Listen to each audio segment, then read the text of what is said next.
Penn State football gets another defensive lineman. We set up June and July as really like, hey, here they go. Offensive or defensive line and wide receivers. Penn State gets another defender. Sean Fitz here to help us break it all down on the VWI Live Breaking News. I'm Thomas Frank Carr. Fitz, what do you got for us today? Mylachi Williams from Philadelphia.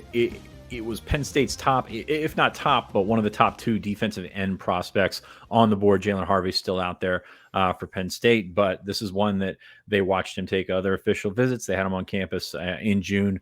We're finally able to seal the deal. A weird recruitment in the sense that he just didn't know very much about the process, and his coaches at Bonner did not either. So there was not a ton of drama per se, but at the same time, this is a guy that you thought may be on board. Regardless, a big pickup for Penn State. I think this is a guy that when you take a look at the ratings, you take a look at everything across the board, Penn State probably a little bit higher on him than the services were. And that's saying something because Penn State, or because On3 has him very high in their own rankings. But I think it's a big pickup for Penn State. We're going to talk about that here in a minute, what he brings to the table. But 205 nationally in the On3 rankings. The industry has him a little bit lower at 350. But the number 3 prospect in Pennsylvania is coming to Penn State. Yeah, when I was looking at the rankings and the difference between the two, ESPN doesn't have a ranking in the On3 system, so that probably knocks him a little bit in the overall system. Just actually pulling that up right now to see what he is for ESPN, which I don't believe they have him ranked right now. Yeah, they don't. So that's one of those glitches in the industry ranking system, and I think the way that On3 has him is pretty clear that he is a guy that Penn State targeted, as you mentioned, and is a pretty talented edge rusher. January 19th, he gets his offer.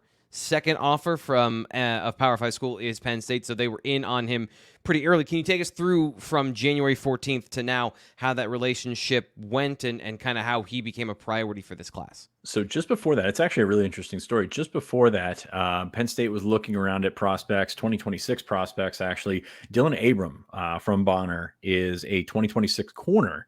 Penn State is one of 2 offers right now. I believe Boston College is the other one.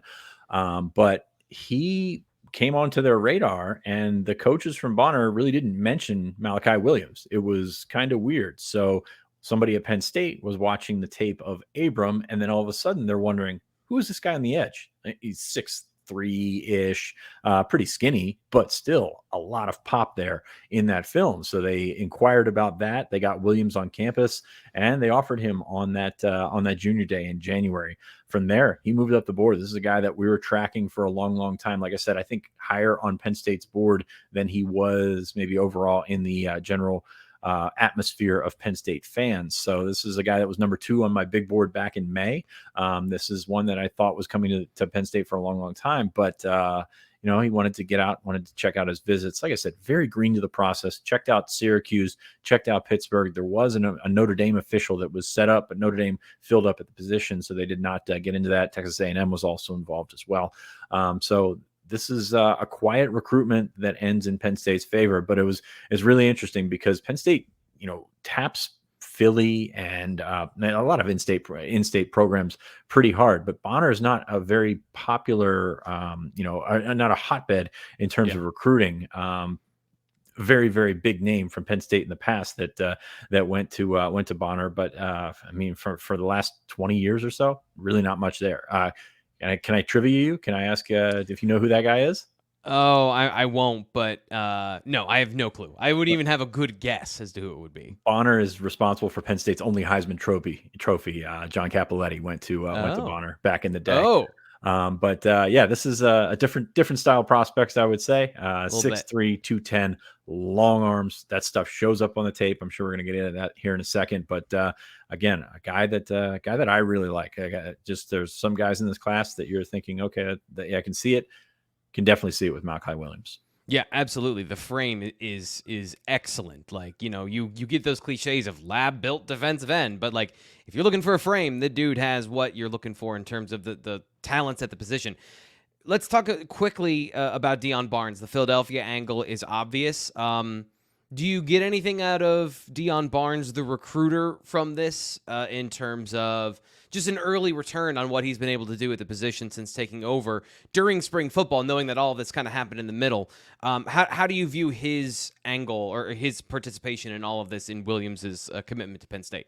this was kind of the guy. Like I think I labeled him on a podcast a couple of months ago, sort of the litmus test of Deion Barnes. Not so much because it was a layup, but also because this is a really talented prospect from his backyard. A lot of things going for Deion Barnes in this recruitment here, and he was able to close it out. So, I don't want to. It wasn't the most difficult competition they faced. I wouldn't say that by any stretch of the imagination, but at the same time, you still had to close on that. And Williams was very open to that. I know he wanted to get out to USC. He wanted to see some of these other schools. And he's very high on Notre Dame to begin with. So Penn State pushing it across the line is certainly a good thing. I mean, it's probably unfair to Deion to call it a layup, to call it something that is quote unquote easy, because none of these guys are easy, especially in the era of NIL. Yeah. But this is a good start for him, a good win for him. He's got a couple of guys on the board already on the interior. Now it's time to step up on the defensive end of that spectrum. Yeah, and let's get into the film and let's talk about what you and I see from Mylachi Williams. One of the things that you mentioned right away is the length, but I also like how he uses that length. One of the things that, unfortunately, like looking at his film, the available film was a lot against triple option teams, so he did a lot of run blocking and a lot of stuff that you won't see going forward. But one of the things I did pick up on that I thought was really good was he's able to use that length to shed blocks and to keep himself clean. Another area that I think he is obviously good in is that burst off the line of scrimmage. So if you're looking at the overall physical package from size, athleticism, mobility, like this is a lot of positive moldable clay. You've got that moldable clay, but sometimes there are deficiencies where it's not you got the size, but maybe you don't have the athleticism. Another player, kind of like on the offensive line, where you've got some players that are really big, really long, with few holes in their game athletically. So you've got somebody that I think can play from the athletic standpoint, but on the overall standpoint, I think that they don't. He's smart. Seems to play the position very well.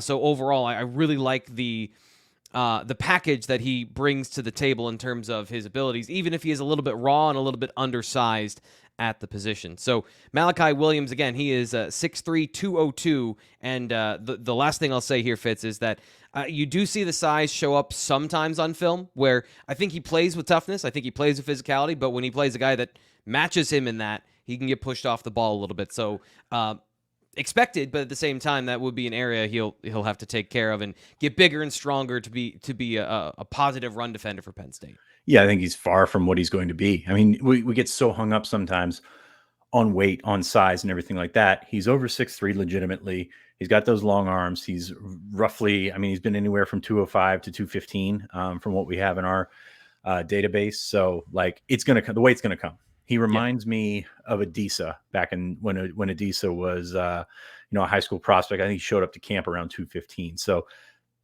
it's something to do the hand wringing over right now, but I think it's going to be fine. Like, he's got the frame to match it. He's going to get into structure. He's going to get into a situation where he's got definite advantages that he doesn't have right now. So interested to see his growth in the next couple of years.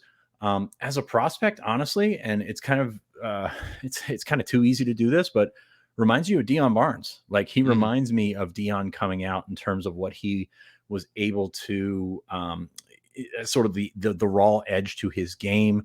But you could see pop, you could see speed, you could see a lot of that burst that comes out.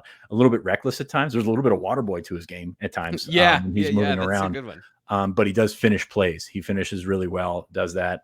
It's so tough to judge, and this is why I wanted to see him at camp at some point. Hopefully he gets out in July.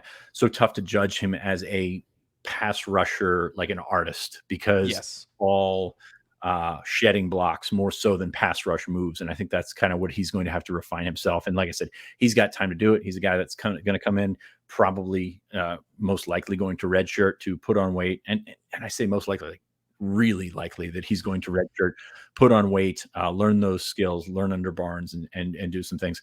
But I think if you look at this, and maybe we go too deep on this sometimes, but if you watch that film, he shows the elements of being coachable, stuff like keeping contained, pitch responsibility, gap responsibility, does a little bit of blocking on the offensive side of the ball, catches the ball. So all these little things that pop up make him seem like that he can be a guy that they can mold over the next couple of years.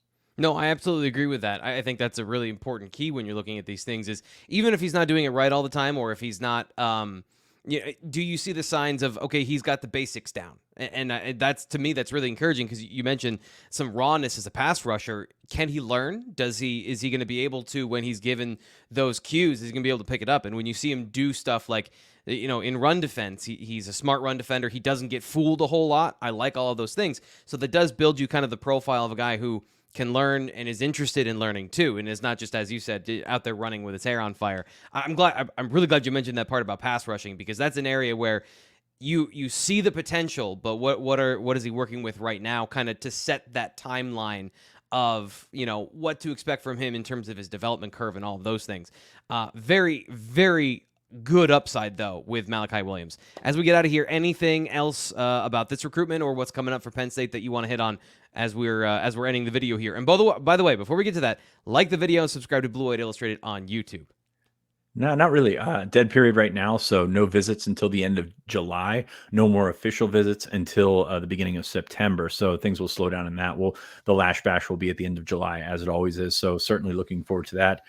Keeping an eye on decisions. Jalen Harvey is a guy that they're still trying to turn around. He had the July 4th decision date, but pushed that back. Liam Andrews is always going to be the guy that you watch. I think he's top guy on Penn State's board, could do a lot of things for Penn State's class here, and he's expected to decide soon as well. So stay tuned to BlueWhiteIllustrated.com. We're going to do our best to keep you up to date on these things. But again, don't undersell Mylachi Williams because he's a Philly guy, a Pennsylvania guy with Deion Barnes, all that stuff. I think he's a really, really good pickup for Penn State, and I think he's one of the top guys in this class already. So we'll check out all that stuff coming up, and we'll keep you up to date with more information about Mylachi Williams, more stories, more film rooms, more breakdowns, just more at BlueWhiteIllustrated.com. We can give you all that good stuff if you subscribe, and you can subscribe here to get all the breaking news, Blue White Illustrated on YouTube. I'm Thomas Frank Carr. He is Sean Fitz. We'll be back with the next breaking news here from Blue White Illustrated.